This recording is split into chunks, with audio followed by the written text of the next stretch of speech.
Greetings, humans. You have entered the Command Zone, your destination for all aspects of Elder Dragon Highlander. Enjoy your stay. How's it, everybody? Welcome back to another episode of the Command Zone podcast. I'm your host, Josh Lee Kwai. I am joined by one of the editors here at the Command Zone and our resident cEDH player. Do you want to introduce yourself? Hi guys, I'm Shauna. If you've seen me before, I've always been talking about cEDH, and I'm talking about cEDH even more today, probably in a place that I shouldn't be. No, I think this is going to be cool. So Streets of New Capenna brings us 5 new commander decks. They're all super cool. Yeah, one for each of the 5 crime families in the city. And we're going to be doing our usual precon budget upgrade guides for all of them. But on this episode, there's a bit of a twist because Shauna is more of a cEDH player. There's a little conversion going on. We're trying to convert you to casual. You're trying to convert people here to cEDH. Yep. I think it's just going to lead to us both doing both a little bit more, which I think is cool. Some people are going to Digimon. It's always a mess. Yeah, that's true. So I think it's going to be interesting because Shauna was tasked with taking this deck and doing our usual 10 cards to add, 10 cards to take out for a $30 budget. Totally. But since you have that sort of more competitive EDH mindset, I think it's cool. We're going to have a different perspective than we normally have on these, which I think is great. For sure. But you still have to follow all those same rules. So it's going to be really interesting to see, just how competitive you can make this deck with those same $30. Yeah, it was not easy. Let me tell you that. All right. Well, before we get into that, we got to talk about our sponsors. ChannelFireball.com/command. That's the place to go to order all your Magic products, singles, anything at all. You're a Magic player. You're going to want Magic cards. If you just use the Channel Fireball Marketplace when you do, you are supporting not only this content and our channel, but you're also just getting the cards you want. Shauna, you had a story actually about a cool feature on the marketplace that I didn't even know about. Yeah, I've been going to Finch and Sparrow games a couple times, every other Saturday or so. They've been having some cEDH tournaments where obviously it's an official tournament, you have to have the card. So I needed Yidris as my commander, and I didn't order it when I ordered the rest of my deck. So I went to channelfireball.com/command, and the good thing about them being only LGSs, everybody there has to be vetted as an official LGS store. So that means that when you go to their profile, it's kind of like a little social media thing. But if you go to their profile and you click on Store Locator, you can actually find the actual location and a Google Maps link to the store. So I was able to literally look up Yidris, find the stores in my area. A bunch of them were called like SoCal Games or something like that. So I knew that they were in SoCal already. And then I found the store and I drove 45 minutes and I got myself a Yidris that day. Great. So it was kind of told you the local inventory for it so you could find it in time for your tournament. Totally. And I'm just not a patient person. So whenever I have an idea for a deck, I'm just like, I want this deck right now. I want the cards now. I want to play it tomorrow. So if you don't mind a little extra driving, you can get your deck together really fast with that that usability. Yeah, that's very cool. That's a cool feature of, again, channelfireball.com/command. And of course, once you get those cards, you want to protect them. You want them to be in the best shape imaginable. Ultra Pro is the company that Jimmy and I trust our own collections to protect our cards with. And also, Ultra Pro just has the licensing agreement with Wizards of the Coast, so they always get the cool artwork, the official license IP. They can put the artwork on the sleeves, on the deck boxes, on the play mats. This is a really cool thing in times like right now because Streets of New Capenna is just about to come out. And if you're building a new Capenna deck, if you want, Kanto on your sleeves, on your deck box, Ultra Pro is the place that's going to let you do that. And you were saying that, you think artworks for Magic is the best it's ever been. Yeah, I get laughed at all the time because I hate old artwork. But the amount of time and money and resources that Wizards puts into getting actual artists to do the Art Deco style that's in SNC, they go to such great lengths to make sure they have the right artist for the job. So art has looked better than it's ever been, and you definitely want that in your play mats. I mean, I'm an old school player, so I'm gonna object to the first part of that. But I do agree, the artwork looks great now, and Ultra Pro is putting all that stuff on their product, so that's awesome. And then, of course, the final way to support all of our content is directly if you go to patreon.com/command zone. We've recently revamped our whole Patreon. There's game nights, auditions going on, all kinds of cool stuff. And if you want to join, if you want to talk to Jimmy and I on the Discord, we're on there every single day. Patreon.com/command zone. It's easy to sign up. You can be at any level for a lot of the cool perks. And then, of course, another perk that's available at any level is we shout out one lucky patron every single episode. And this episode is dedicated to Jeremy Dennis. Jeremy, you rock. You're the best. Jeremy has a superhero name because he has 2 first names as his name. Oh my God. You ever realize that? No. Bruce Wayne? No, absolutely Peter Parker? Clark Kent? I'm a Magic nerd, not a D. You don't have not that, a DC Shauna Gilles. nerd. I don't really either. I guess Josh Lee could be, but I have Kwai on there. Yeah. Okay. One last thing before we get into the main topic. Command Zone Live. We are doing a second episode, and we have a really cool guest on this one. It's Post Malone, our good buddy. We are going to be talking about all of the new cards from all of the Commander decks and what our top picks are as far as the top cards in the format. That episode is going live on April 20th. There'll be a link in the show notes that you can find out the time and how to attend. So, fun times. And if you're one of those people that's always yelling at us at the screen because we missed a really good card, you can tell us in chat live. So yeah, that's a good point. Make sure you're there to tell us we're wrong. You could definitely join the discussion because we don't do a lot of live episodes. All right, main topic time. Cabaretti Cacophony, precon budget upgrade guide. The same rules as always, even though we're going to be talking a little more cEDH today. Oh, yes. 10 cards in, 10 cards out, total budget of $30. We're not going to touch the mana base just because that is less fun to talk about. Right. Did that hurt your cEDH heart? A little bit, but that's where most of the expense is, so that was a Yeah, it would have off. been it's also if we talk about mana base, then all of a sudden the cost would be just prohibitive because shock lands and fetch lands and the things you would want. So the worst shock land would get me over $30. for the most part, the mana base will work. Totally. It might be just a little bit slow, but it'll allow you to cast your spells. Yes. All right. First, though, we're going to take a look at some of the new cards, especially the new legendaries, and then break down the stats of the deck so that we have context for why we're adding what cards we're adding. So let's start out with the face commander. The one on the box, it's Kit Kanto, Mayhem Diva, 1 red, green, white. So 4 mana for a 3/3 legendary Cat Bard Druid. When Kit Kanto enters the battlefield, create a 1/1 green and white citizen creature token. At the beginning of combat on each player's turn, you may tap 2 untapped creatures you control. When you do, target creature that player controls gets +2/+2 and gains trample until end of turn. Goad that creature. And goad means that creature must attack if able and must attack a player other than you if able. So it does come with the 2 creatures that can automatically activate it, right? Of course. And it's worded weirdly, but on whoever's player's turn it is, you can pick one of their creatures, tap 2 of your creatures, and goad that creature. Correct. And but it has to be a creature that player controls. It can't be. So you can't goad Jimmy's creature during Mel's turn. Right. It has to be Jimmy's creature during Jimmy's turn. Right. You could also, I guess, use this on your own creature during your turn to give it the +2/+2 and trample, right? Right. So Kit's pretty cool. What do you think about it? What through the cEDH lens? So this was not my first choice of the precons, but I knew that I was going to make a cEDH no matter what. So in terms of a cEDH commander, I think it is not great.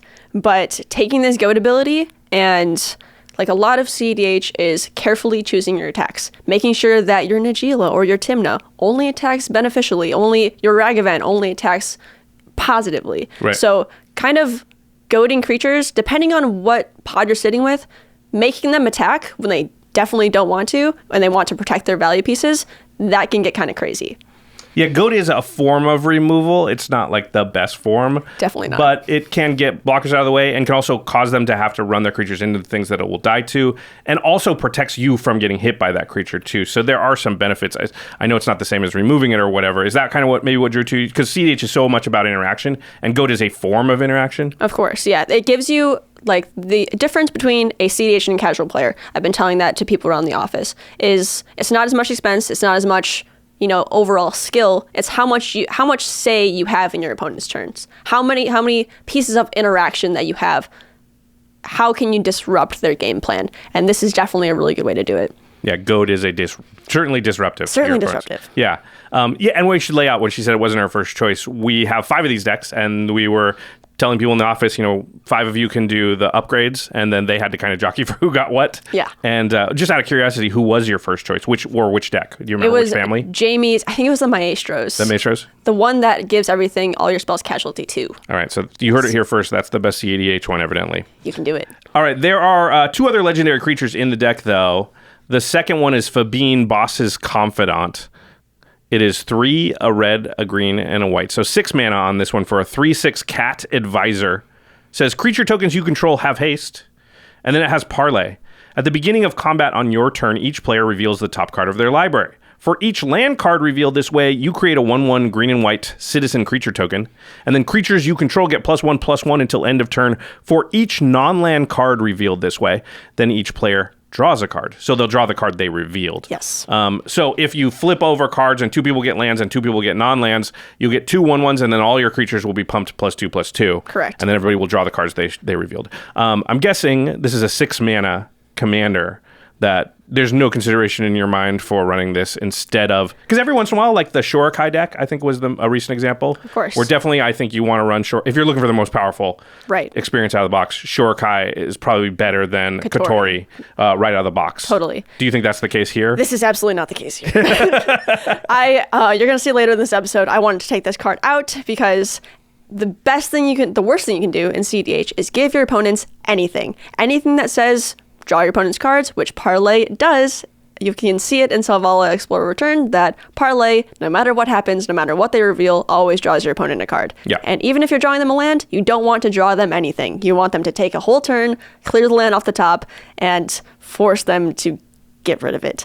So I'm against this creature, but I can see why it works with the deck. We're going to have an argument about cutting it later on. We'll save that for later, though. Yes. All right, there is one more legendary creature in the deck, but you cannot run it as the commander of the deck because it's only 2 colors, but it's still a cool card. Correct. This is kind of like Katsumasa in the vehicles precon. But this is Bess Soul Nourisher. She is 1 colorless, a green, and a white, so she's the Selesnya commander. And then she's a 1/1 human citizen.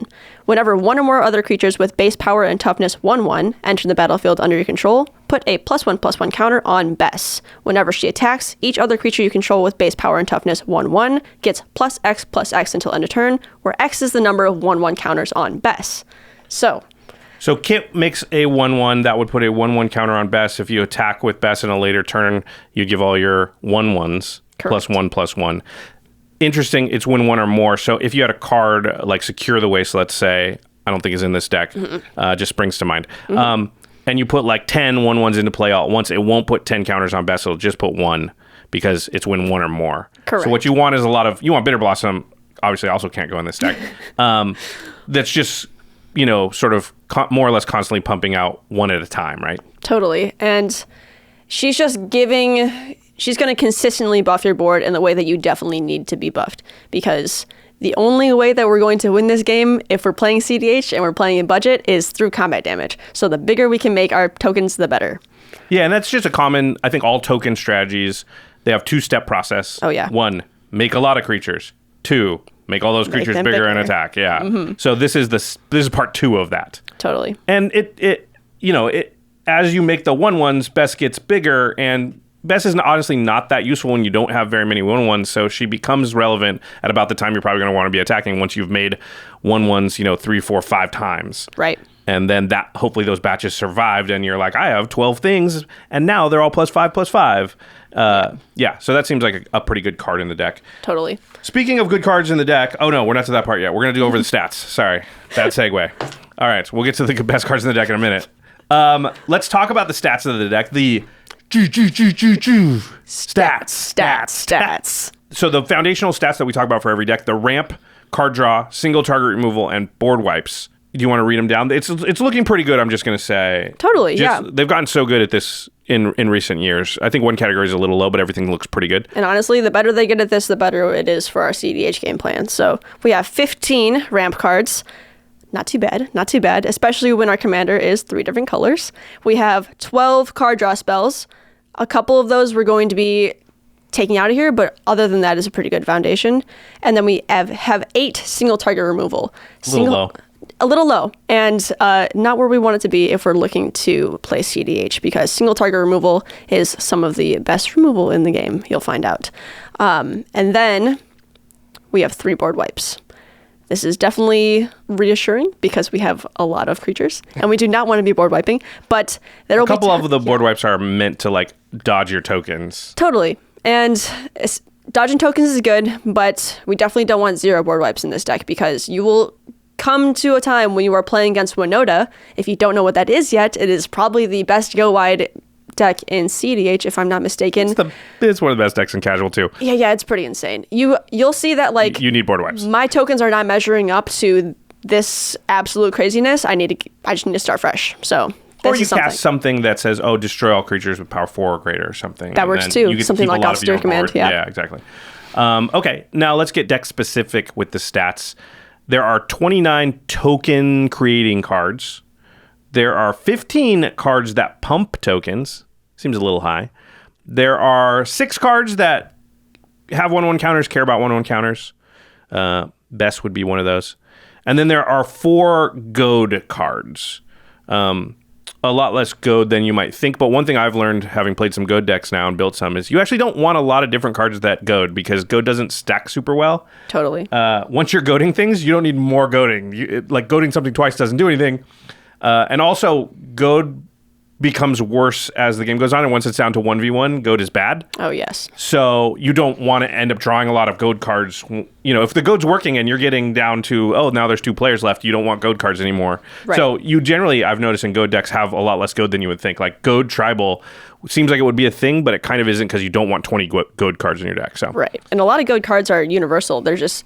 when you deal combat damage to a player with a devil or something like that, goad all of their creatures, or goad this creature for the rest of the game. You don't want universal. You want to be able to pick and choose what you're goading and when. If anything is important, if you get anything away from this video, it's that selection is absolutely necessary if you're playing a subpar deck in cEDH. Yeah, and then Kit does that, right? Where it's like, yes, I've got my 2 creatures untapped, and so I can goad something. And that way you can just be like, that's not important to me. I'm not worried about that. Even if they play something with haste right now, okay, fine, goad that. Nice. So I don't die right now. Totally. All right, let's talk about what everybody's waiting for. One of the big things that everybody likes about these precon upgrade guides is the deck value discussion. So we had Truck go through and calculate the value of the reprints from all the decks. Now, remember, these deck prices are taken prior to the reveal of the deck, because we are shooting these episodes in advance. Otherwise, we wouldn't be releasing this episode until July, when no one cares. So again, there are 63 reprints in this deck, because there are some new cards that we can't calculate the price of because nobody knows they exist. Right. So this is just that value. And the average reprint value, the total reprint value of this deck is $97.05. At least it's better than the Vehicles Precon. Yeah, it's way better, which was the Vehicles Precon was $55, which was the lowest we've ever seen, and quite frankly, just bad. 97 is good, right? Like, I think anything that's around 85 to 90 is fine, and anything above 90 you're starting to be happy with, and when it's above 100 you're like, this is amazing. For sure. So 97 I think is in the we're happy category. The average precon reprint value from the past 3 years sort of combined is about $80. So this is on the high end. This is well and above it, yeah. Yeah. You can't be unhappy with buying this deck. Yeah, I think we're happy with the value in this deck. And we're going to talk about some of the notable reprints, the key cards, and there's some good ones on here. There are 3 cards that are worth $5 or more, and 16 cards total worth $2 or more. Remember, the 3 cards worth 5 are also worth more than 2. So the big one, sort of the big name card I think that everyone's going to be excited about in this deck is Beastmasters Ascension. If you are a casual enthusiast, you have seen this card before, and you have probably died to it. Or killed people with it. Oh, yeah. So it is 2 colorless and a green. It's an enchantment. Whenever a creature you control attacks, you may put a quest counter on it. And as long as it has 7 or more quest counters, creatures you control get +5/+5 permanently. 5. Oh, yes. It doesn't give trample. That's the problem with this card. Yes. But it is a lot of extra power. And what you tend to do is hold it in hand as a surprise and then play it and then attack with 7 or more creatures. Yeah. So that on the turn you play it, it actually pumps the creatures. Because on attack, it gets the counters. And then before they deal combat damage, they are already bigger. Yeah, totally. This card would be a lot more expensive than $8.99 if it had trample as well. It would be broken, too. It would be absolutely it would just be better than Craterhoof at that point. Yes, yeah. So that's a really good reprint. $9, $8.99. Yes. Before the reveal. So that's great. Another of the notable reprints that was $7.20 before it was announced is Kazul, Tyrant of the Cliffs. Mm-hmm. We'll talk about that in a moment. Yep. Rugged Prairie, which is a land. Yeah. It was about $6. So those are the 3 cards. It's cool to have a land in there, actually. I hope they do that more often, where they give us some of the good lands in the $5 or more category. So I like seeing that. The $2 or more cards, we're not going to read what they all do, but I'll just go down them really quickly. Scute Swarm, $4.75, $4.74. Path to Exile, that's a great one. Very good. $4.50, $4.49. Call the Coppercoats was $4.23. Thunderfoot Baloff, about $4, $3.97. Selvala, Explorer Returned, which I get the sense from what you said earlier. You do not like, Shauna. We're not loving it. $3.83. Some people love it though because it's almost $4. You can trade it into your LGS. Yeah. Get it out of your deck. Old school Commander Powerhouse Awakening Zone. You don't see that much these days. Yeah. $3.40. Idol of Oblivion. I think that one's on the rise. I've seen that more and more. That's a decent card. That's $2.95. Castle Ardenvale was $2.50. Felwar Stone, $2.49. You basically need as many Felwar Stones as you can get these days. Aura Mutation, $2.19. Sandworm Convergence, $2. Assemble the Legion, $2. So a decent amount of usable stuff in there and just good value overall. So would you say you're happy with the reprint value in this deck? I'm pretty happy. I kind of gauged how good the reprints are by how many of them I knew, and I know quite a bit of these. And, these are cards that you do see on the table. Totally. And cards that they'll see reusability as you transition different decks. We'll be taking out some of them, but others you can put into your casual decks, no problem. All right, let's talk about what you think are the best cards in this deck. The ones we're definitely not cutting. Right. So you'll see that 3 of the 5 of these are the most expensive cards in the deck. So almost like...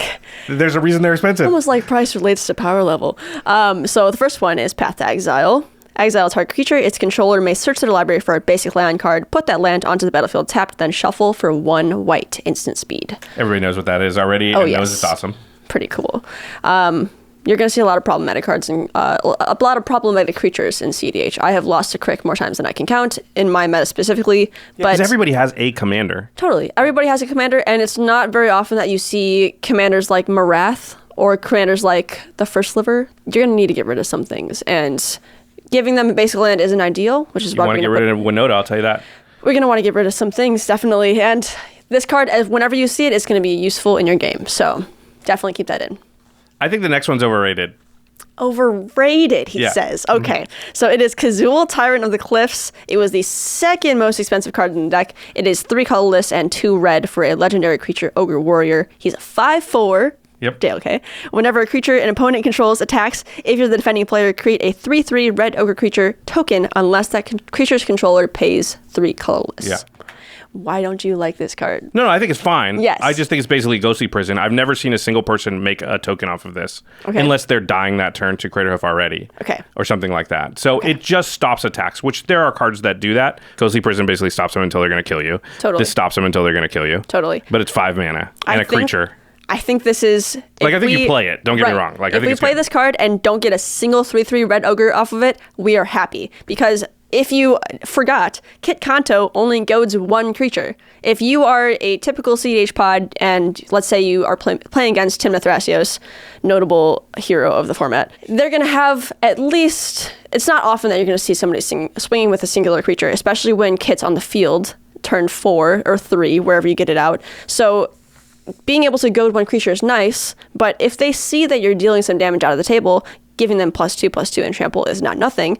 If they see you making an impact in that way and draining their life total, therefore making their ad nauseum worse, they're going to try to start attacking you with the creatures that you're not goading. And Kazul will definitely deter that, because a 3/3 is bad, and also paying 3 is nearly impossible with a cEDH curve. So...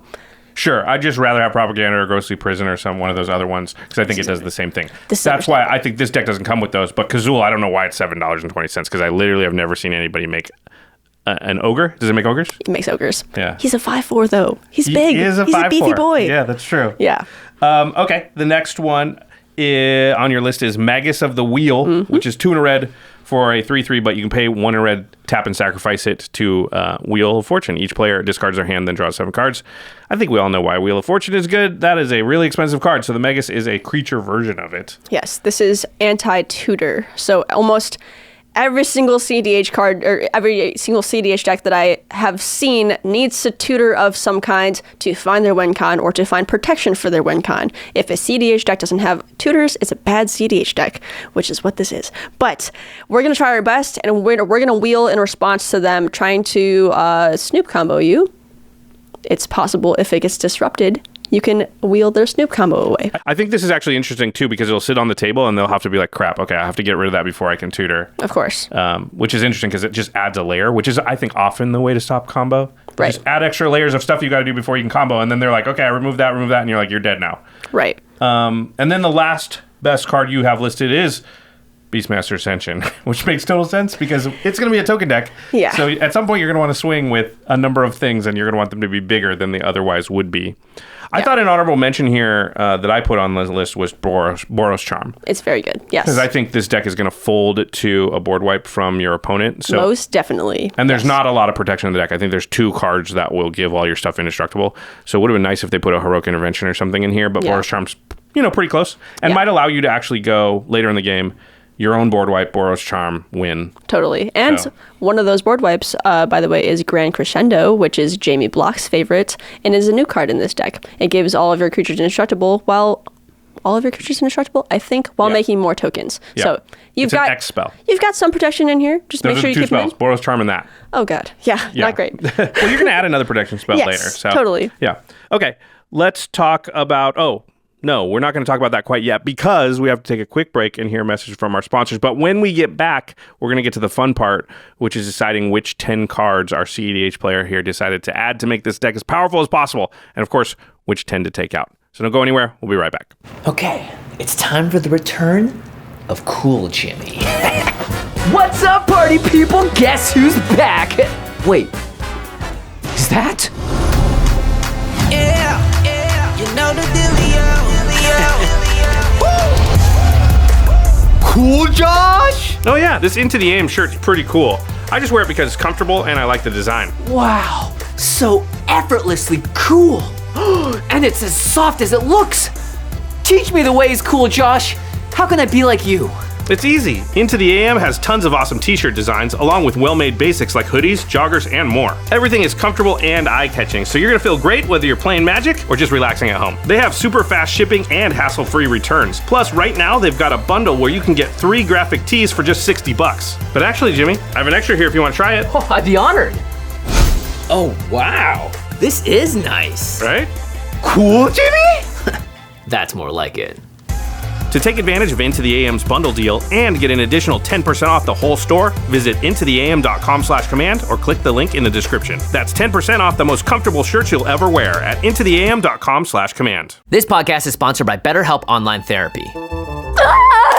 Oh, sorry, you scared me. I thought you were an apparition from the future. I'm Aerith, Tormented Prophet. Thanks to my prophetic dreams, I'm constantly bombarded with visions of doom and destruction, which is frankly pretty stressful. And you don't have to be a prophet to feel worried about the future. I mean, have you seen the news recently? Or spent any time on Twitter? Feeling stressed is really normal. But I didn't realize how much stress was affecting my happiness. I kept having headaches, losing sleep, and just feeling anxious all the time. That's why I finally turned to BetterHelp. Talking to a therapist helped lower my stress and improve my quality of life. BetterHelp is customized online therapy that offers video, phone, and even live chat sessions with your therapist, so you don't have to see anyone on camera if you don't want to. It's much more affordable than in-person therapy. Give it a try and see if online therapy can help lower your stress. This podcast is sponsored by BetterHelp, and Command Zone listeners get 10% off their first month at betterhelp.com/CommandZone. That's BetterHelp.com/CommandZone. Whoa, easy there, buddy. Hey guys, it's me, Tatsunari Toad Rider. Now, I love bouncing around on my toad friend Kami, but I'll say this, the ride is far from smooth. That's why, when I want some bops while we hops, I use my Raycon wireless earbuds. Whether I'm listening to frog and roll music or a riveting historical podcast, Raycons deliver top-tier audio quality at just half the price of other premium brands. And no matter how choppy the hoppin' gets, my Raycons never fall out thanks to their optimized gel tips for that perfect in-ear fit. Plus, with their super sleek design, the everyday earbuds look, feel, and sound better than ever. They truly are a croak of genius. And don't worry, with Raycon's 8 hours of playtime and 32-hour battery life, my froggy friend can frolic to their heart's content, and I'll be listening all the while. Turns out Raycons really are the total package. All right, we'll see ourselves out. Hi-ho, Kami! Right now, Command Zone listeners can get 15% off their Raycon order at buyraycon.com/command. That's buyraycon.com/command to save 15% on Raycons. Again, buyraycon.com/command. All right, we are back. We are talking about the Cabaretti Cacophony Streets of New Capenna precon commander deck. That was a lot of words. Oh, yes. We're doing the budget upgrade guide. Shauna, our resident competitive EDH player, has taken the lead on this, and we're getting to the exciting part, which is the part where she has done all the research and figured out what 10 cards for $30 or less total she wants to add to this deck to make it as powerful as it can be. And then we're going to go through which 10 cards she wants to take out to make room for these new cards. Shauna, before we get into it, I wanted to talk about your cEDH perspective and how that might influence your recommendations in a way that's different from how we normally have done precon upgrade guides. Everybody else here, and Jimmy and I especially, are definitely casual leaning. Totally. And so we're going to build decks in a certain way. So that's why I think this is fun. We get to see your perspective on it. So after you looked through the deck, what'd you decide was like your goal or your game plan when you started to like, I'm going to start searching for what cards I want to put in here? Right. So when I'm building a cEDH deck, the best place to reference is what's called the cEDH database. If you type that into your computer, you'll see a bunch of viable cEDH decks that are vetted constantly through Discord channels and so on and so forth. So if we look at what Naya options are available, you will see mainly stacks. And that is the direction I'm going to take with this deck because stacks isn't frowned upon in cEDH. It is, we don't like it, but you can't be mad at people for it because you can't get mad at a stacks player when the other players are trying to kill you with 2 cards. So we're going to take advantage of that, and we're going to slow our opponents down and give them a lot of hoops to jump through if they want to win on top of us, which they're going to try to multiple times.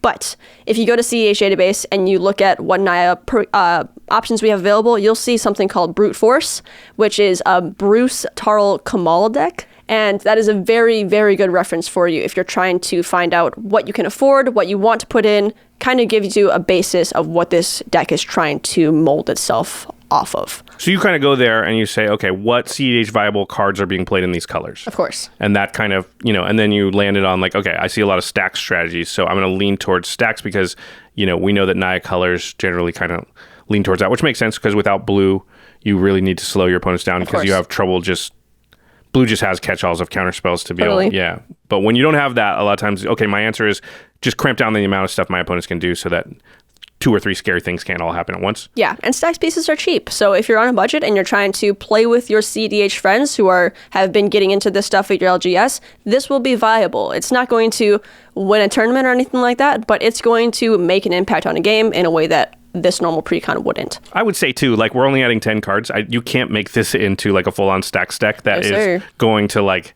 make most casual players mad. Right. You're adding like 3-4 stacks pieces total, and they're not even like what we would normally consider the heavy stacks pieces, like Winter Orb and things like that. So don't get scared out there if you're casual. I think this will actually, you'll maybe learn some stuff, and it'll actually like, be fine. None of this looks scary to the point where it's like, man, casuals wouldn't want to play this. Totally. I have a question for you, though, before we begin. Yeah. Is it realistic to take a commander precon of any kind? Yes. And go in with the rules of, hey, you can only add 10 cards and for $30 and try and make a cEDH viable deck from those, with those rules in place? Is that like, did you say I'm likely to be able to accomplish this goal, or do you think that it's like, because it seems like it's difficult? It's definitely difficult, and I knew that I could get close because there's a deceptively large amount of cards in cEDH that are actually pretty cheap and are actually pretty valuable because they're played so often throughout the format, dockside excluded, that their price has been down. So while they aren't outstanding in themselves, none of these cards are specifically amazing, but they will make an impact on the board. A couple of them with an addition of 3 other players at your table, as long as you don't sit down with like the worst nightmare scenario, which is like 3 proactive decks like we were talking about before. You can slow the game down and you can actually make an impact and you can actually do what you want to do without dying in the first 3 turns. So it's not amazing, but we're actually making a pretty good effort. Yeah, I think too, though, we were talking about this before, a casual decks can actually do pretty well in a pot of 3 other cEDH decks. Yeah. Because they'll be so busy stopping each other that you'll probably get to the point where you're doing stuff they're just not prepared to handle because cEDH doesn't have to worry about certain things like there's not a lot of board wipes, just big creatures, especially like big flyers, just don't really exist in cEDH. So if you land one of them, like a 5/5 flyer can just win games because they're just like, do I want to remove my remove on that? No, I have to save it for a combo, but then you just chunk them down every turn. Like I've seen cEDH games go where the casual deck beats the other 3 decks. Yeah. And this might straddle the line pretty well, or it might be pretty good against casual decks. Because again, we're only adding 10 cards, so it's not going to be like a 9 out of 10. Totally. But it might be able to do some stuff in a cEDH pod too. So I'm interested to see if that works out. All right, let's talk about the specifics here. The cards that you want to add to the deck. I love the first card. Yes. So it's one of my favorite new cards in a while. I'll let you read it. I started with this one because of me. That's okay. Yes, totally. It's called Drum Bellower, and it came out with the vehicles precon in Neon Dynasty. It is 2 colorless and a white for a creature spirit 2/1. It has flying, untap all creatures you control during each other player's untap step. So it's a bad Seedborn Muse. But $3.71 Seedborn Muse though might make it. Yeah, I mean I'm surprised actually. I thought it would probably be more expensive. Totally. I literally am changing my Tim deck to add white so I can put this card in it. That's insane. Yeah. But when Jimmy and I believe Damon, who also did the budget upgrade for this, we didn't see a lot of usability of this untap creatures you control, because you can untap your vehicles or whatever, but it doesn't do a whole lot. But in this deck, it goes absolutely crazy, because we want available untapped creatures to tap and goad our other opponent's creatures each turn. So obviously the dream scenario is that we have Kit out, we have a couple of tokens, maybe 3 or 4, and we are goading our opponent's creatures every single combat. So every time they have to go to attacks, every time they want to swing their Ragavan at somebody, every time they want to draw cards off their Tim and the Weaver, they have to factor Drum Bellower into their game plan, because they know that it's not going to swing necessarily where they want it to.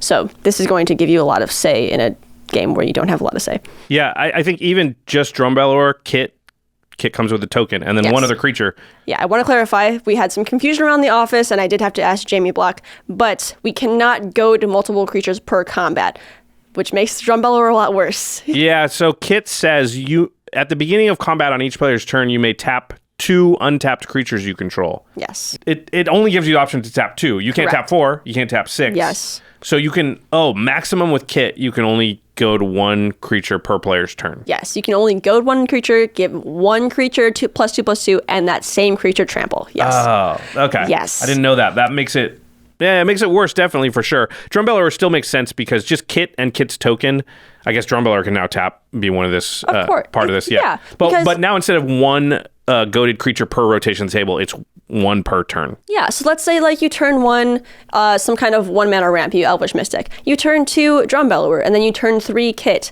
Even though you only have maybe 3 to 4 creatures on board, you can still, instead of only goading 2 creatures around the turn rotation, you can now have the option to goad 3 creatures. So this is definitely something. Yeah, okay. Yep.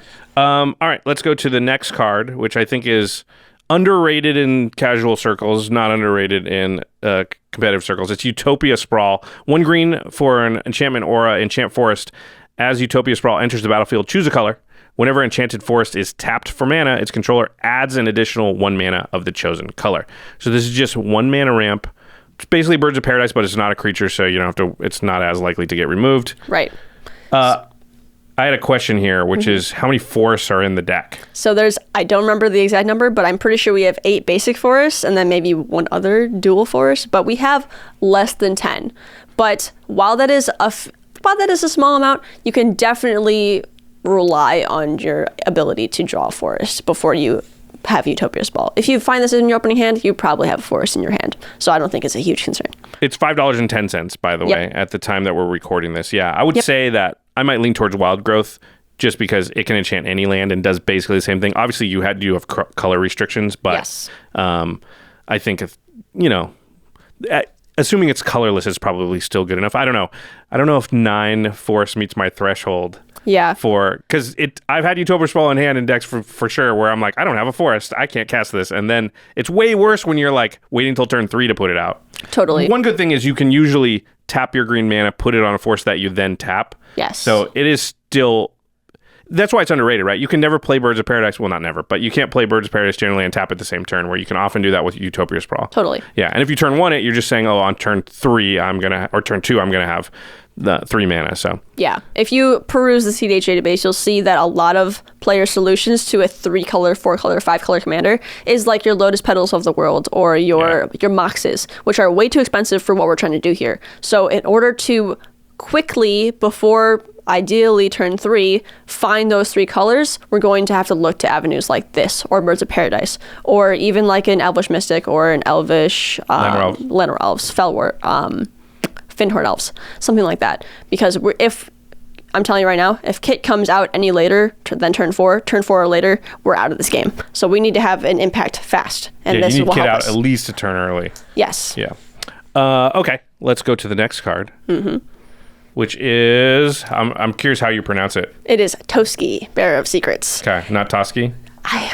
It might be Toski, but I have you know no what? idea, so I'll go with Toski if that's what you want. I've heard Toasty most of the ball. Sure. Okay, it is a 3 colorless and 1 green legendary creature squirrel. It comes in as a 1/1 and it can't be countered. It's indestructible. This squirrel is crazy and it attacks each combat if able. But whenever a creature you control deals combat damage to a player, you draw a card.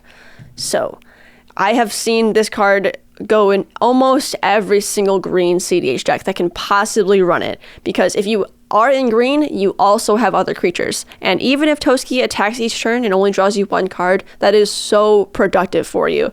But in this deck, where we are running way more creatures than any other cEDH deck can possibly imagine, this deck will go absolutely bonkers and make up for the card draw that this deck is lacking. Yeah, it can't be countered. It's indestructible. Yes. So it's just a pervasive threat that's hard to get rid of and hard to stop from hitting the table. It'll survive Wraths. And then very often it's like play Toasty, attack with a few things, draw cards immediately. Yes. So you just get the value off of it right away. Yeah. Oh, yeah. So it makes total sense here. You probably play, Kit, and then the next turn, hopefully you played something earlier, Drum Bellower or something like that. Oh, now yeah. all of a sudden you're likely to draw like a couple of cards. And then untap all your stuff because Drum Bellower. So that's why Drum Bellower is awesome also. Oh, yes. That makes sense. Toasty, is that the most expensive card you added? I think it is, at $6.74. Yes, it is. So you like it so much that it's the biggest part of our budget. Yes. All right, the next one. This is often considered a bit of a mean card. I have talked about on the show doing exactly what you've done here, and more people need to do this. So it's Collector Oofy. Oofy? Oof. Collector Oof. It's just Oof? The Yes. E's just silent? It's just Oof. Why is there an E there? I don't know. It's 1 and a green for a 2/2 creature. Oof. Activated abilities of artifacts can't be activated. Yours included. But what you've done is just look at the number of artifacts in the deck, which there are only 7. Yes. And say, I don't have very many artifacts. Yeah. If I don't have very many artifacts, I should turn off all of the artifacts. Oh, yes. This is going to hurt my opponents a lot more than me. Yeah. You put here only 7 artifacts, and 4 of which have the possibility of not being affected by the oof. So Correct. what does that mean? Not affected by the possibility? So 4 of which can either sack to do something or can be taken off your board in some way. So, like your equipment creatures, if it was already equipped and you play Collector Oof, then as long as that creature doesn't get removed, you have the capabilities of that artifact for the rest of the Sure. game. You just can't re-equip it. Stuff like that. Or Eidolon of Oblivion, you can just exile your whatever and then get rid of it when you draw this card. So Right, you there's can make some the ways 10-10. there's some ways you can prevent it. Okay, cool. But you only have Yep. 7, so I don't think you should Totally. be sad to just play it on, whatever turn early. Even Yeah. when you draw an artifact, whatever, you turned off all the treasure tokens, so Yeah. you're happy. And guess what? You need to come to the cEDH meta and you need to see that the average cEDH deck is probably around $5,000 and $2,000 of those 5,000 are artifacts. So if They're you all are moxes, they're all, because they're playing all the low mana stuff. And then Dockside, it just, Yes, artifacts is how decks get faster than you, and we are trying to slow them down long enough for us to kill them. So this is turning off $2,000 of our opponent's decks. okay, Collector Oofy was $4.94 Yes. before we just talked about it. Yeah, very good card. If you ever look at any of your decks and you have I'd say 10 or less artifacts, you probably should be playing it. Maybe 10 is close, but definitely 5 or less, play Collector Oof. Totally. Oof, huh? I always thought it was Oofy. Because when you see it, you say oof. It's true. Because a lot of decks If I had can't $2,000 worth of artifacts in my deck, I would say oof. A lot of cards can't win through it. This is something that if I want to win, I have to get rid of oof. And that's just adding that layer we were talking about, right? Yep. All right, the next one is Archon of Ameria. Oh, yes. This card is one of the cheaper ones. It's $1.10, $1.09, sorry. Yep. Archon of Ameria is 2 and a white for a 2/3 Archon flying. Each player can't cast more than 1 spell each turn, and non-basic lands your opponents control enter the battlefield tapped. Yes. It's just a lot of annoying on one card. Oh, yes, because we don't have a lot of non-basics. A lot of our mana base are basics. Because it's a precon. And guess what? When everybody else plays their fetch lands, they come in tapped. So they have to wait another turn to then crack their fetch lands and get their dual land or their triumph that comes in tapped. We're slowing them down immensely. Well, it's opponent's control too, so even our non-basics come in untapped. We only have a few. It's okay. Yeah. And then, let me guess, you have been playing casual forever because you heard that Thassa's Oracle is a nightmare. It is. We all hate it. But you cannot lose to Thassa's Oracle as long as this is on the field, probably, because they can't Thassa's Oracles and deconsult you, or they can't Thassa's Oracle and Taint Impact you, because those are 2 spells they have to cast in turn. I have seen people that have been completely shut down by this card just because their one combo is turned off. So it is pretty insane. Yeah, I would say that we've been talking about like lowering mana curves and sort of looking towards double spelling more later than casting like 8-9 CMC things, just because those are so bad early in the game, and games are faster now. So Archon definitely even hurts casual decks who are trying to sort of get to the point where they have 7 mana, but they're not trying to cast a 7 mana thing. They're trying to do a 4 mana thing and a 3 mana thing. Yep.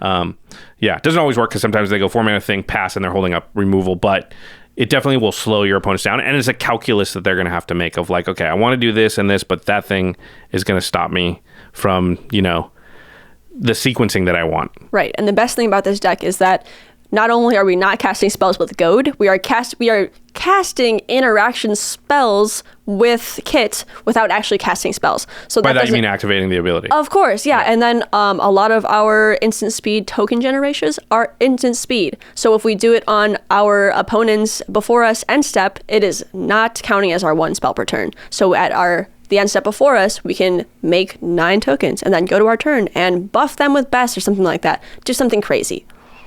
All right, this next card is an interesting one. We definitely do not see it a lot in casual circles. It's only 30 cents. Yes. All right, I'll let you read it. It is Yasharn Implacable Earth. I'm pretty sure that's how you pronounce it. It is 2 colorless and Selesnya, green and a white. A legendary creature, Elemental Boar. It is a 4/4. When Yasharn enters the battlefield, search your library for a basic forest card and a basic plains card. It is helping ramp you because you need to catch up to everybody else. And then reveal those cards, put them into your hand, then shuffle your library. Not technically ramp, I just want to clarify. It's card draw. Right. It's filtering your deck it's filtering your lands out of your deck, which cEDH decks loves to do. And then players can't pay life or sacrifice non-land permanents to cast spells or activate abilities. That part is the part that's awesome, right? Oh yes, it's a good You can't pay life or sacrifice stuff to cast spells or activate abilities. Yeah. So those fetch lands that they paid so much money for, can't sack them. They're just useless now. No, the not paying life is actually like surprisingly like Bolas' Citadel. Yep. Sorry. Yeah. I've lost to Bolas' Citadel a lot. Remember how many times I told you I lost to Crick? They can't even cast Crick with this ability. They have to pay actual real-life, real-person mana for it. That's true. All the Phyrexian mana spells are... So, Get Probe... Noxious Revival. Noxious Revival. Nope. That's pretty cool. You put down Force of Will, which that's pretty sweet, too. Because I always forget you pay life for it, but you do. You have to pay life for it. Yep. So if paying life is part of the cost of the spell, then you can't do it. Right. If it's part of the resolution of the spell, it's fine. Right. Or the cost of activating the thing. Yeah, Kirik, I never even thought about. That's great. Yeah. And then all of your Eldritch Evolutions or your the 1,000 black spells that sack a creature to tutor. So Yasharn will make an impact where you never even expected. Your opponents will have to play around it when they didn't think they would have to play around those certain things. And it is a 4/4. So you can give it +2/+2 and trample on your turn and absolutely kill your opponents. I mean, I like the fact that it draws the 2 lands too, because even in a game where you look around and you're like, oh, nobody's likely to care about that second ability. Yeah. You're fine. It's not the best card in your deck in that point, but it's not like stone nothing. It's like, it's a 4/4 and it drew me 2 cards. That's pretty good. Yeah. Okay. Let's go on to, we've got 4 more to go here. Yes. The next one is another tutor stopper. Yes. It is Aven Mind Sensor. I'm always surprised this doesn't see a little bit more play. Yeah, it's real cheap. Yeah, it's 2 oh yeah, it was 70 cents. 70 cents. Wow. I can't believe it's that cheap. Okay. 2 and a white for a 2/1 flyer. And it has flash, which is really important, and flying. It says, if an opponent would search a library, that player searches the top 4 cards of that library instead. So imagine they go to crack a fetch land, and with that ability on the stack, you flash in Aven Mind Sensor, and now instead of being able to search their whole deck for the land they want, they can only search the top 4 cards. They're not going to find it. I'm telling you that right now. Which, often means that it just whiffs. Man, if you want to see somebody get mad, do that to them. Yeah, it works on demonic tutors and vampiric tutors and everything as well. Totally. Maybe not the best examples because they will get something in those cases, right. But it'll only be from the top 4. They definitely won't be super happy about it. It will not be their win condition that they're going to kill you with next turn or that turn. Right. It's going to slow them down, which is all what we want. This card was one of the arguments we made for why Opposition Agent probably should have been white, just because this is a similar ability. So Totally. It was like, why was it black? Aven Mind Sensor already exists, so we already know white has this in their toolbox. Yeah. But like you said, most cEDH decks are going to tutor probably multiple times, but definitely want to tutor for their combo win at some point. Yeah. And are built around finding specific pieces. So just saying like, you just can't do that adds that layer of like, got to remove this first before you can do your thing. Yeah, it is among the rest of our cards that absolutely shut down a game. I have seen people stare at this card and then stare at their opponents who are yelling at them for not doing anything, and they're like, I cannot do anything. There's an Aven Mind Sensor on the field. Anything I do, it sucks. All right, this next one has a lot of words. I'm going to read it. Yes. It is Possibility Storm, 78 cents. Ooh. 3 red for an enchantment. Whenever a player casts a spell from his or her hand, that player exiles it. Then exiles cards from the top of his or her library until he or she exiles a card that shares a card type with it. That player may cast that card without paying its mana cost. Then he or she puts all cards exiled with Possibility Storm on the bottom of his or her library in a random order. A lot of words. What's happened here? If you play a creature spell, you're not going to get that creature. You're going to exile cards from the top of your deck until you get whatever the first creature is, and then that one is what you get, and the rest go on the bottom of your library in a random order. It basically means whatever you do will end up as a random thing instead of the thing you wanted it to be. Correct. So that goes the same for all card types. So if you cast an instant, you're not going to get that instant. You're going to get the next instant off the top of your deck. Correct. Use this with caution, because I've seen players be like, chaos is fun, and just play it. It doesn't have the effect you think it will have. I think people think, I'm going to play Possibility Storm, and then all this crazy stuff's going to happen. Mm-hmm. But reality, here's what happens. You play Possibility Storm, and nobody does anything. Because they're like, I don't know what's going to happen, so I'd rather just wait. Until somebody else removes it, which is hard to remove. Which works really well in a deck, though. And I think token decks often are in the situation where like they're ready, they're set up, and the only thing is they just need to last a turn to get back around so they can pump their creatures and attack. Yep. And so this Possibility Storm says, boom, I use Gaddock Teague like this too. Just play it. I'm probably going to be safe, because whatever you try and do, that's not what's going to happen. You go to remove Possibility Storm, the removal spell is not what's going to happen, right? Yes. So, yeah, it just locks the game right where it is, and when that's good for you, you do it. Yeah, and you don't think you would see this card in cEDH, but I think it's worse for cEDH players than actual casual players, because let's say I'm a casual player and I play Seedborn Muse and I get Craterhoof off of it. Right. I'm still happy. Whereas if I'm in a cEDH game and I'm trying to tutor for my win con and my tutor turns into a red Elemental Blast and there's nothing on the stack and there's no blue permanents that I can remove, it's just a bad card. And and you don't want to cast your demonic consultation at the wrong time. Yeah. Right? You have a very specific moment where like, yes, I'm ready to cast that. Yes. So you don't want to be like, I cast this or whatever creature, and now Thassa's Oracle comes out and you're like, no, I don't want that now. I want that when I want that. It's great because you won't even get to the demonic consultation. They'll cast Thassa's Oracle and they'll get an Elvish Mystic. They'll be so upset. They just won't cast the Thassa's Oracle, and it will buy you turns that you need to kill them. It's great. It will buy you the turns you need to kill them. Yes, but don't put this out until that's your goal. Yes. Because that's when people get mad, is when people are like, haha, Possibility Storm. Yeah. And you're like, wait, but you don't have anything on the battlefield right now, so we're just going to sit here and nothing's going to happen. Like, you need to have established board state, boom, play this to lock it in place. Right. And honestly, it's kind of like Armageddon. Right. Yeah. Honestly, even if you don't have an established board state, I would still play it. I would literally...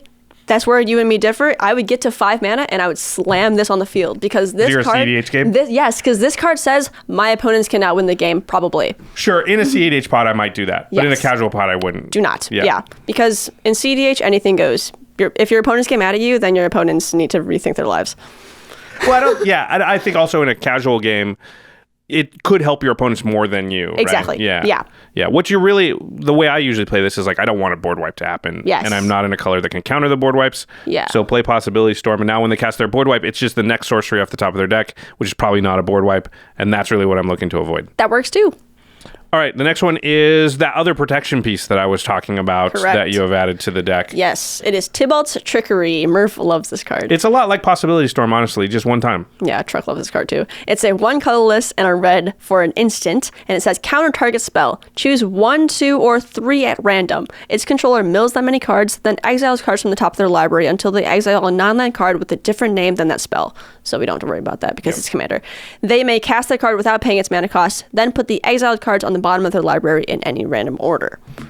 So ignore the mill thing that they put that there so that you couldn't like do some scroll racky Sensei's Divining Shop stuff, which turns out you can still do that stuff. But anyway, the important part is it counters a spell, and then they just kind of get the next random spell off the top of their library. Right. So again, this is a protection piece for like a board wipe or something, right? Right. If they try to board wipe, if they try to win the game. Right, combo. If they try to combo. Because combos are our enemy. If we have this in our opening hand, we are super, super happy, and we are free to play out our game plan, because if we see something unexpected that will stop the game before we've gotten a chance to play, we can have some say in it. In Naya, we don't have much interaction, and a lot of it is very expensive in terms of like Teferi's Protection, Noxer Survival, stuff like that. Veil of Summer, you can include that too if you can afford it. But Tiboss Trickery, super cheap. It's going to give them something else, but it's not going to be what they want to win the game, and that's all that we care about. Yeah, you're basically using this to protect your win con or stop theirs. Yeah. That's it. I honestly, if somebody attempts to board wipe, depending on my board, I would not even use this, because we have so few options between Tiboss Trickery, Red Elemental Blast, and Pyroblast that we need to save this for when the time is right. And like if our opponent tries to Thassa's Oracle, Demonic Consultation, and somebody else Flusterstorms it, but they Force of Will the Flusterstorm, then we can say Tiboss Trickery targeting the Force of Will, just to get something. Make sure you don't lose. Yeah. They can probably still play for the Flusterstorm if I think about it. Just reroute that in your brain. It makes sense. Okay, this is only a $2 card, so pretty cheap. And I think, people are probably not playing this quite enough. This card is quite good. Oh, yes. I play Lapse of Certainty if I'm only in white. Like, it's just like you got to do what you got to do sometimes. And that is because there are times when I will lose the game. So whatever, there's a downside to these spells, but the downside is not I lose, right? Yes. So that's what you go for. All right, and the last one is a classic. Yes. And speaking of interaction, it is Swords to Plowshares. It's 1 white mana for an instant. Exile target creature. Its controller gains life equal to its power. Everybody knows this card that's played Commander at all. It's one of the best removal spells in the entire format. Cheap, efficient, exiles, not destroys. We already had Path to Exile, but it's like you were saying at the start. You just wanted to up the interaction, right? And a lot of these pieces are kind of interaction pieces. The last two definitely are. Yep, it's strictly better than Path to Exile because it doesn't give them that card. Life is a resource, but a worse resource than the land, so it's great. I've seen many games where somebody swords their own creature to survive too, and it's a corner case, but it comes up more often than you think. Yeah, thankfully, I think that we're going to go most of the games, and we're going to have the highest life total in the game, because not only are we not cracking fetches, we're not taking damage off shocks, we're not goading other people's creatures. We're not taking damage, we'll totally be fine. This will always be targeting other creatures that are trying to win the game, like Najila or Timna or fill in blank here, get Rog Monster. Winona. Yep. All right, so that was all 10 cards. Drum Bellower, Utopia Sprawl, Toasty, Collector Oof. Am I doing good with the pronunciation? You're doing so good. Archon of Ameria, Yasharn Implacable Earth, Aven Mind Sensor, Possibility Storm, Tiboss Trickery, and Swords to Plowshares. Yes. Total $27.11. Under budget. Yes, sir. Look at that. Maybe we could have squeezed in that Seedboard Muse. Nope, that would have brought us up to $32, unfortunately. Nope. If you can possibly do it, please include Seedboard Muse along with your Drum Bellower. You can do it. Include your Red Blast and your Pyroblast. Include as much interaction as you can afford, but this is a solid base that will give you some say in a cEDH game where your precon did not have one before. Any of these pieces hit the board, any of your stacks pieces hit the board, and you are immediately in the game like everybody else. I think you actually, with these changes, might be in a pretty good place in a casual deck, because you're not actually trying to go for a combo win, and your interaction will still be good. All this stuff will still be useful. Collector Oof is going to also, a lot of casual decks are just like, what? And they have less interaction, so once a card shuts them off, they have sometimes they're just like, oh, I have 3 cards in my deck that could get rid of that, and if I don't try one of those, this is it. Okay, let's talk about some honorable mentions. You had 3 cards that you thought about including but didn't. Correct. let's talk about Marisi, Breaker of the Coil. Yes, he is the same mana cost as our commander Kit. He is 1 and a Naya, and he is a legendary creature Cat Warrior, a 5/4. Your opponents can't cast spells during combat. Whenever a creature you control deals combat damage to a player, goad each creature that player controls. So a big difference between him and Kit is that he is goading each creature. While that is great, it is not a May ability. So if we, let's say in a alternate reality, we buy this card and we want to make kind of like a more goaty shenanigans deck, kind of like Arthur, I think, might be doing with his precon and not making it cEDH. Spoiler alert. Maybe. I think that not having that selection, not having the choice of what we're goading, it's going to be really bad if we get to the miracle scenario or the dream scenario of being in a 1v1, because it's not a May ability. We have to goad each creature and we have to make them attack us every turn, whereas our opponents might have held them back. But I found Marisi to be tough because you need a totally different deck. You need unblockability. Of course. Because the only time it's good to goad all their creatures is when they have many creatures. And when they have many creatures, guess what? They can block you. Mm-hmm. So you're not dealing combat damage to them. So Marisi is not doing its thing. So that's the tug and pull I've found with Marisi that makes it tough. And the way you get around that is unblockability. Yes. Which this deck does not have. So I just don't think it's set up to make as much use of Marisi. Of course. The next one you wanted to add is the red channel land, probably because it's the cheapest.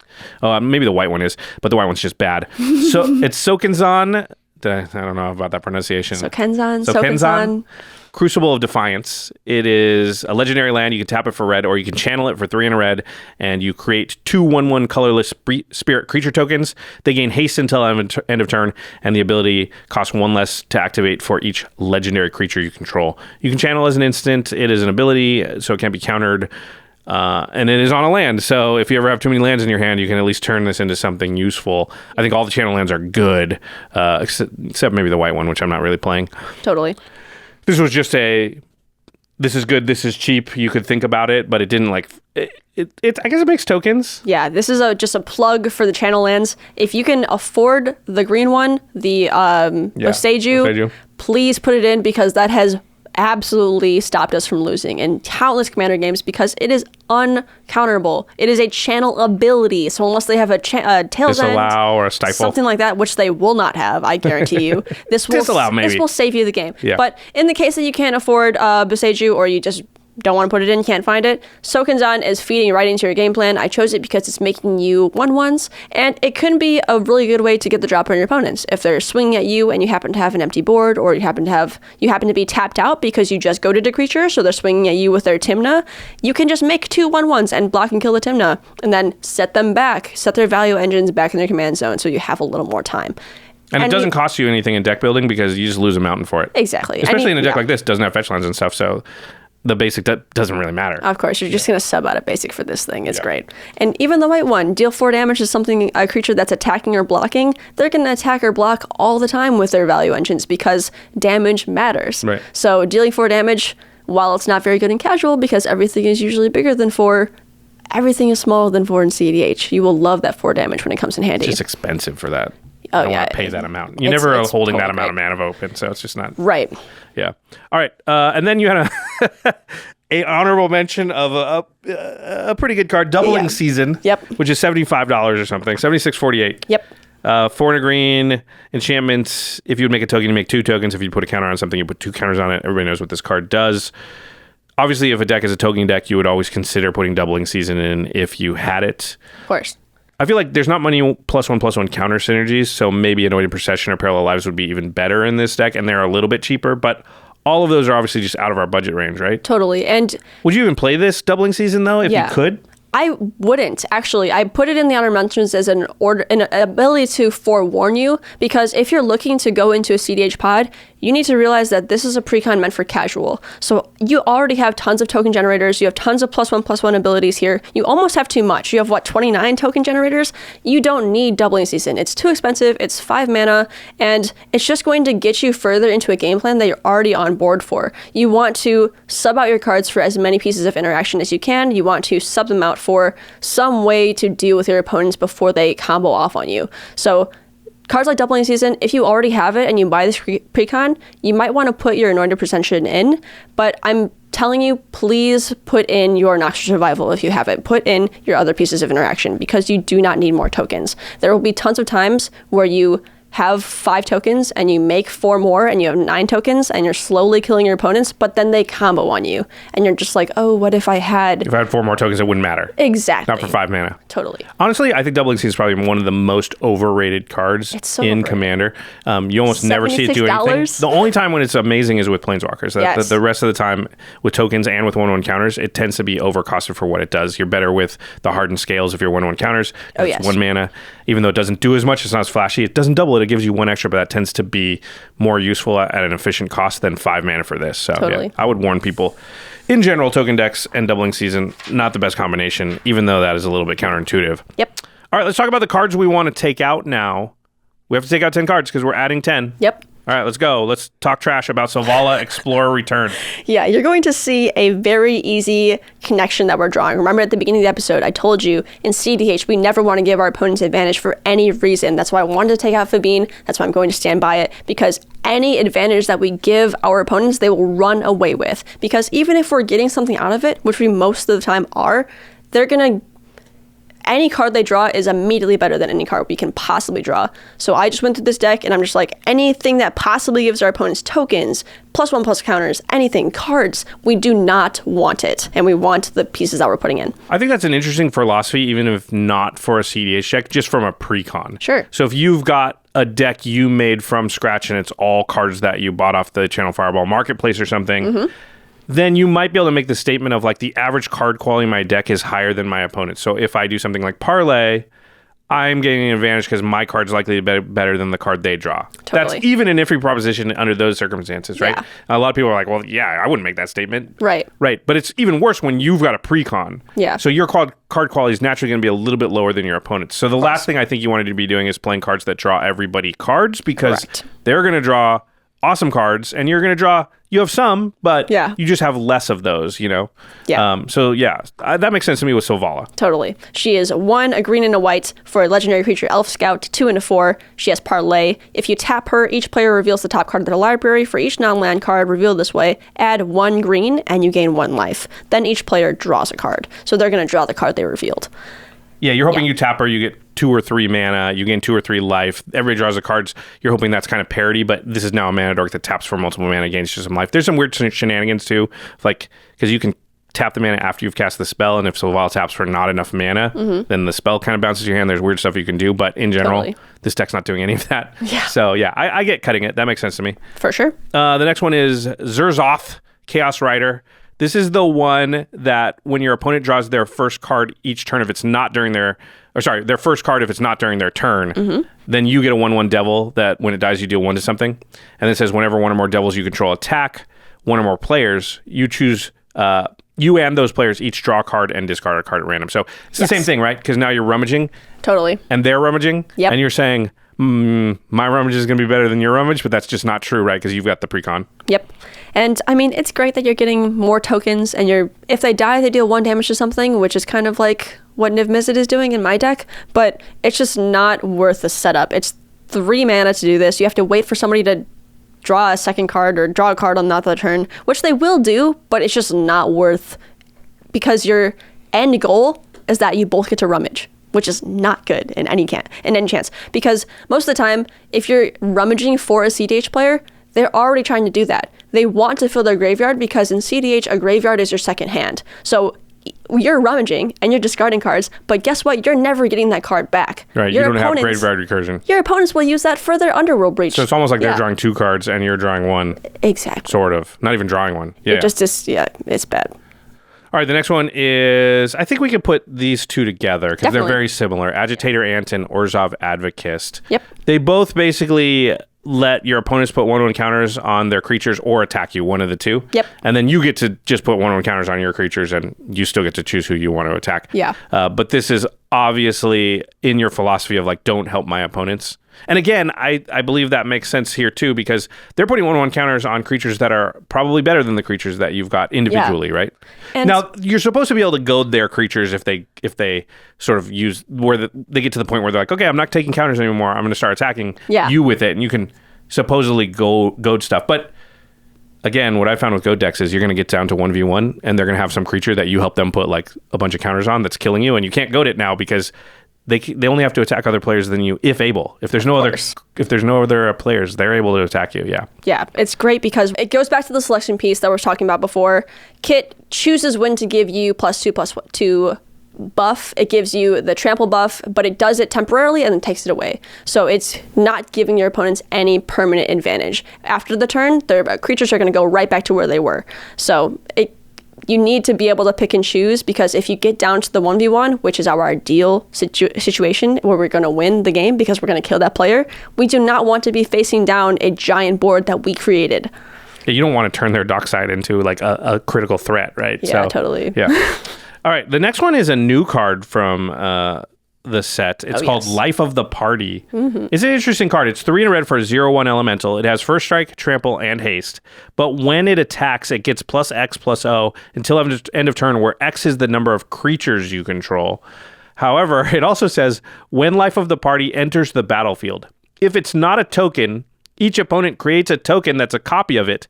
Those tokens are goated for the rest of the game. Yeah. Even if this thing dies, those things will be goated. Yep.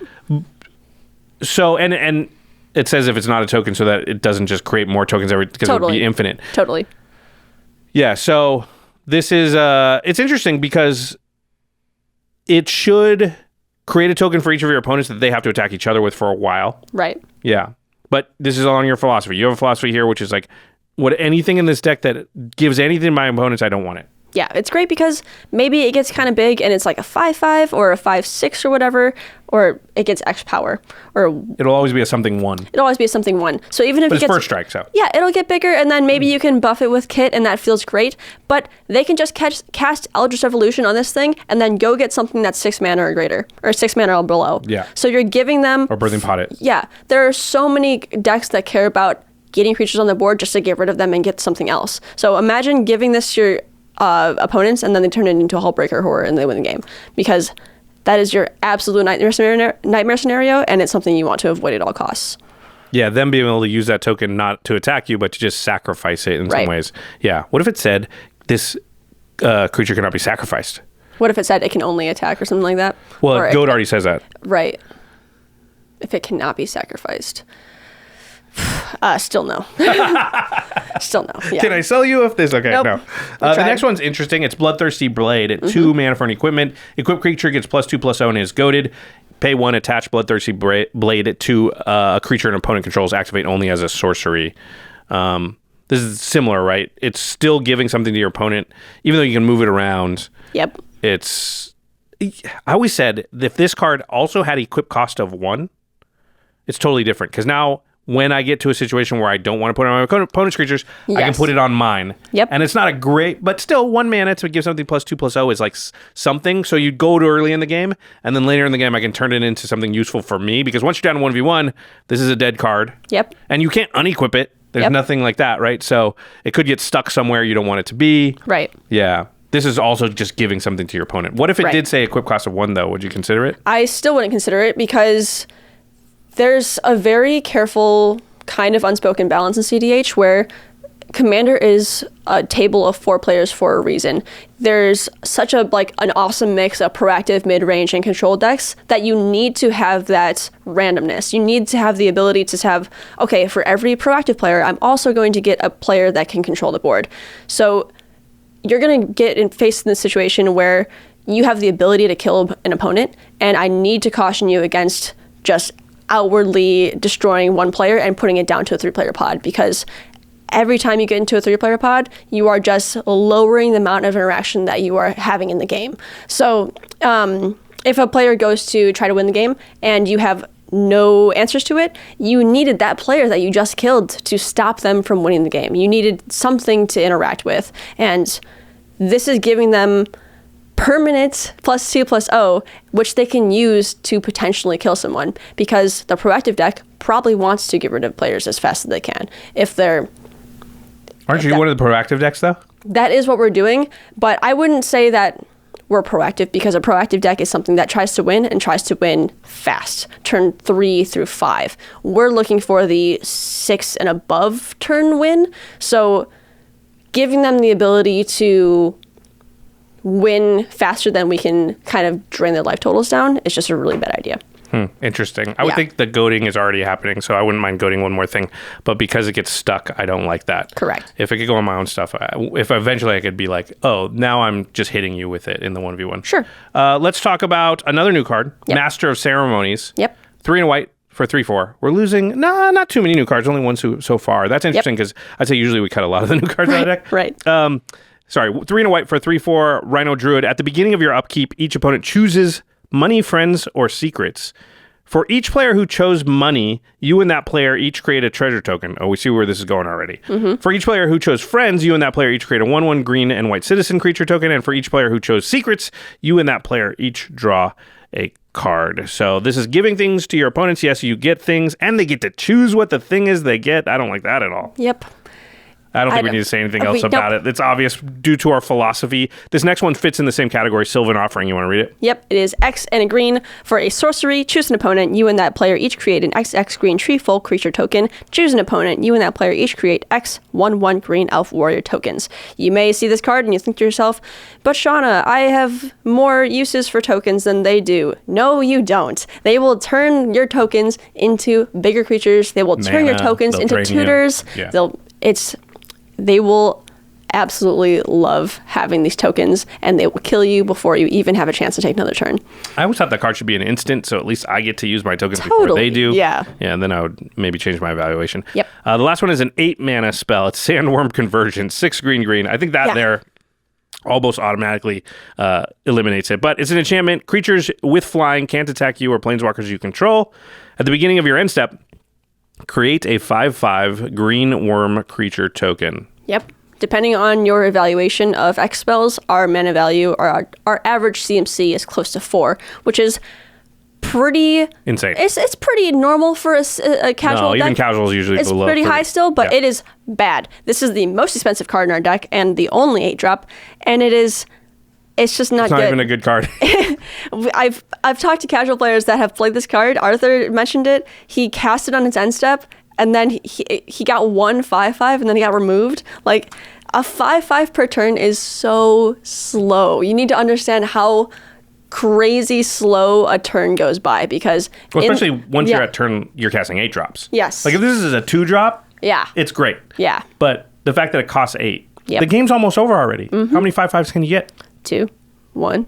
I mean, 2, 0. I'd be surprised. You're probably getting 1. It doesn't even. You don't even have to remove it. Right. In cEDH 2, the flying's not the moat part of it is not as. No, the flying does nothing. Yeah, it doesn't matter. You'll probably have more flyers than anybody else. All right, the last card you're going to cut from the deck, I'm going to argue with you about it a little bit, but let's go ahead and hear your reasoning. We already read the card, so it's the, what do you call it, the backup singer? The backup commander, the potential backseat commander, it is Fabine, Boss's Confidant. We mentioned it before. It was the 3 Anaya parlay creature that gives your token creatures haste. Tokens get haste, you parlay, and then you get 1/1s for... You get 1/1s for non-lands, I think, or each for land. lands you get 1/1s, and for non-lands you get +1/+1 to all your creatures. Yep, and then everybody draws a card. So I'm going back to why we got rid of Selvala. We don't want to give people cards, and even if we get a nice buff, let's say we play her on curve, we play her at turn 5, turn 6, and then our creature tokens have haste. Sure, we probably have an established board by then, but our established board doesn't matter because we're looking to play new creature tokens and give them haste as soon as they come down. But no, it counts her creature tokens. Sure, but most of maybe we can parlay before we attack, and then we can do this. I mean, on average, you're probably getting 1 creature and +3/+3. And then we'll buff most our creatures. decks have. Most decks are probably like 1/3 lands or so, maybe a little higher, 40%. So maybe you're somewhere around 2 creatures, 2 buffs, 2 +1/+1. So you're basically paying 6 mana for a static ability that only helps the creatures that she is giving you. Because when are we creating creatures? We barely create creatures on our turn. A lot of our X token generations are instant speed, so we're not doing it on our turn regardless. So wait, hold on. You're a token deck, so you are creating creatures. Kit creates a creature. Right. And then you have, like the X creature spells that are going to create creatures. I mean, I think... That's why I think this card is fine. I don't think it's amazing, and I get the parlay thing, which I do agree with. Totally. But to me, this is a card that like you can play on as like a sort of like buff my board, finish you type of turn. Yeah. Yeah. It's a finisher type card, and it can get you Because I think also, like, decent chance in this deck that you're just sort of hellbent at some point. So Parlay's not the worst thing ever when you've... Because there is the law of diminishing returns. If all my opponents have good card draw and I don't have a ton, which this deck has a decent amount, so this might not be a problem. Haven't played it yet. But if everybody else has 7 cards and I have 2, then that is a situation where we're in the reverse, where it is better for me to draw a card than it is for them, because I'm getting 50% more cards in my hand and they're getting 10% more cards in their hand. Totally fine. Yeah. That would be my argument for keeping Fabine. Yeah. But maybe, I don't think it's great. I get you. And maybe you get to the point where you're like, okay, I just need a little bit extra. Maybe you're at like the end game where everybody hopefully is down to like 10 or so life. And you're like, okay, if I play Savine and I buff my creatures even +2/+2 for each creature, that is not nothing. So maybe I just need that extra 8, 10, 12 damage on board to finish the game. So that is something. Yeah. I mean, if you've got 4 creatures, you play Fabine. Yep. In your scenario, you're going to get 2 more creatures, and then everything gets +2/+2. So you added 6 here, and then 8 more. So 14. And that's a pretty modest position to be in, 4 creatures to start. So it's not bad. And hitting a non-land is definitely an average of 2 per parlay. So you're probably like going to get 2.5 non-lands, right? I would say 2.7. Yeah, in cEDH it is very likely. Oh yeah, cEDH you're going to get more because you guys only run like 30 lands. Yep. The card I wanted to talk about because it's interesting and that I would cut instead is False Floor, which is a new card. 4 mana for an artifact. It enters the battlefield tapped. It says creatures enter the battlefield tapped, all of them. And then you can pay 2, tap and exile False Floor, and then exile all untapped creatures only as a sorcery. Yep. I don't like this card. So creatures enter the battlefield tapped. I mean, I like to think of this as kind of a false stacks piece because you're stopping... What? Nothing. Pretty much every single creature that your opponents are going to be playing, they're going to be waiting a turn to attack anyway. They're not going to be dashing in any Ragavans anytime soon. You're goading, so they have free attacks on each other because you've goaded somebody and that's put their shields down. So they're already attacking each other probably. Yeah. You don't actually want your creatures coming untapped because of Kit, right? You want to be able to tap them. Right. Why doesn't it say opponents? I should say opponents. Yeah. It would be nice if it said opponents, but... To be fair, this is going to give you a 2, tap this, exile all untapped creatures. If there's going to be a situation in which an opponent puts a Kinnan and a Basalt on the field, and somebody... But they're going to win then. Right. If somebody stops that from happening, there's going to be problem creatures on the board at times that if you don't remove them, like Hermit Druid, something like that. Somebody casts Hermit Druid and it enters untapped because... But Hermit Druid, this doesn't matter because it'll be tapped by the time you activate this. It'll be tapped on turn, but it'll also have Summoning Sickness. So when it comes in... But this comes in tapped, so there's no way. They would have to play this into a tapped Fable. They would have to play Hermit Druid into a tapped... or looking at Fable Floor. They'd have to see it on the battlefield tapped and then play Hermit Druid. I mean, no one's doing that, right? Probably. But I'm just so hesitant to say that any type of creature removal is bad because you're going to get overwhelmed quickly by your opponent's creatures. And even tapping this to exile a Ragavan that's going to keep attacking is still good. But he's tapped because he attacked every turn. There's no way they see this and go, I'm just going to leave my Ragavan untapped. Yeah, but like... if you have this on board, let's say you play this turn 4 and your opponents have some established board state, you are threatening to exile on all untapped creatures. So it won't happen the turn that it comes in. They see it, right? Because it comes in tapped, yeah. Totally. So I will, if I play False Floor, and I have a Ragavan in hand, I'm definitely going to play the Ragavan because they're just trying to accrue some value. They're going to play their commander. They're not going to stop their game plan, which means casting their Tasker, casting their Crom, casting their Tymna because of this thing. So being able to potentially exile all of your opponent's commanders is huge. Yeah, I just think you're not going to ever do that. They'll attack. And you've been goading, so they've got shields down. And they could even just collude and be like, I'll attack you, you attack me. Yeah. So, yeah, I just think this card is kind of garbage. I get what they were trying to do with it. Right. But, like, the fact that it comes in tap so you can't even surprise people and be like, play it, activate it for 6 mana, which would 6 mana exile all untapped creatures be good? No, because we can already just kill all creatures, tapped or untapped. For 6 mana. Yeah, so, no, I just think this card's kind of garbage. It's not great. Yeah, I'd rather have Fabine. That's my one argument but I don't know cEDH, so I could very easily be wrong. Yeah. Yeah. But I think all your recommendations were awesome, and I loved seeing the different cards that you would add than I think most of the casuals would add. Like, I don't think Collector Oof is a card which, by the way, more people should be playing, that we've ever had suggested on a precon upgrade guide. So, yeah, I really like your perspective, Shauna. Thanks for bringing that to the table. Let's talk about how you expect the deck to play as sort of a wrap-up here. Like, give some idea of sort of how you see games going and how you think the deck will sort of turn out. Sure. So our total game plan is to get Kit out turn 3 or 4. Ideally turn 3, possibly turn 2, depending on how many pieces you can pick up. But as soon as we get out Kit, we're going to be goading our opponent's creatures as much as possible and draining their life total evenly. Again, we're trying to maintain that balance across the board. We don't want to absolutely target an opponent unless some niche scenario is happening. It's a bad idea to reduce your 4-player pod to a 3-player pod. So we're going to just gradually bring the total life total of the table down while keeping ours the highest. So doing that gradual damage, constantly getting rid of creatures that may be posing a threat. We don't get to choose where they attack, but we can choose who we are trying to get rid of. So you can still choose who you attack to kind of balance those scales? Yeah, by the time Kit comes out, which is going to be later than a good amount of commanders, we can be using Kit to goad their commanders into our opponents, who will hopefully have enough of a board state to block and kill them. Because there are a good amount of commanders who just sit back and don't attack because they are there to win the game, or they're there to accrue value. So any possible scenario where you can use Kit to falsely remove your opponent's creatures, or just do a decent amount of damage, is wonderful. All right. To the listeners, what do you think of the Cabaretti Cacophony precon? Is there any cards we missed? Any cards we suggested that either we should take out or add in that you disagree with? Or maybe, you're not a cEDH player, or that's not your style and you think we should have gone in a totally different direction. Yep. Definitely leave us a comment, tweet at us, email us, all that good stuff. We like to hear from each and every one of you. Before we go, big shout out to our sponsors, channelfireball.com/command. That is the affiliate link you want to use when you are ordering your Streets of New Capenna Commander Precon. Best sealed prices around. Yes. Set boosters, draft boosters. It's a really good point because Channel Fireball's marketplace is unique in that they have licensed businesses. They vet everybody. So you can't just be like a regular person selling cards and stuff on the marketplace. You have to be an LGS, basically.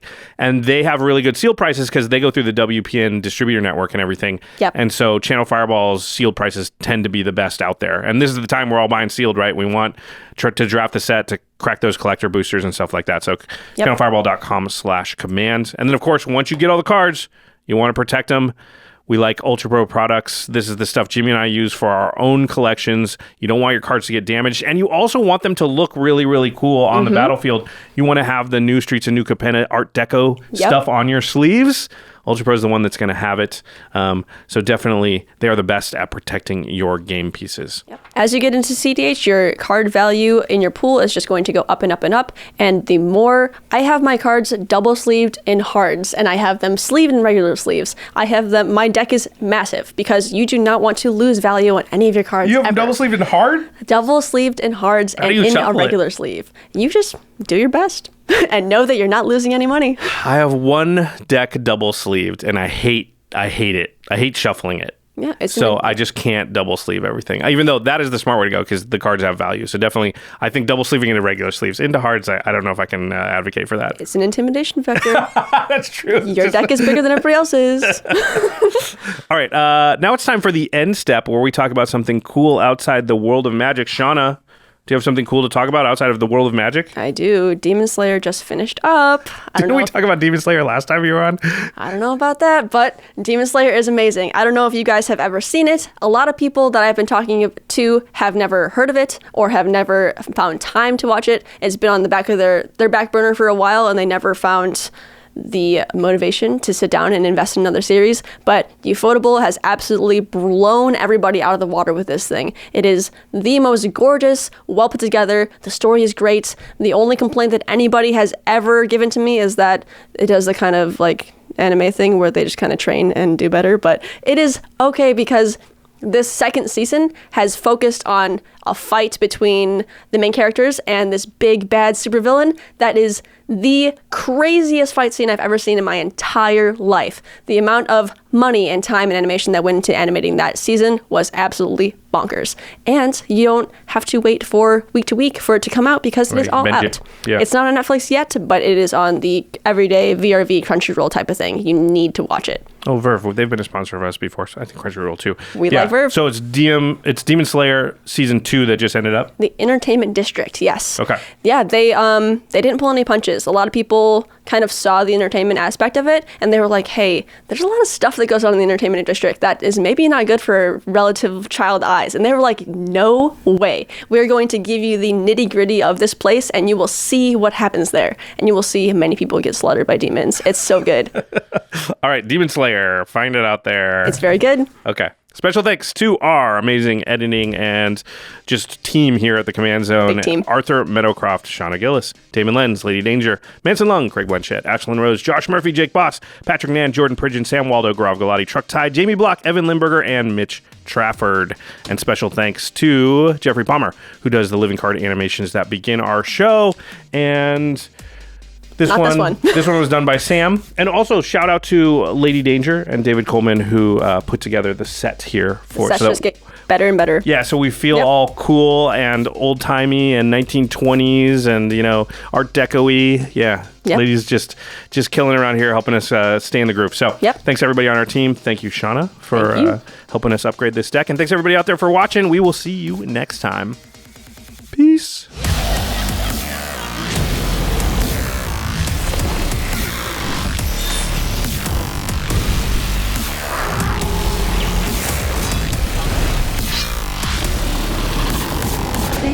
For your attention.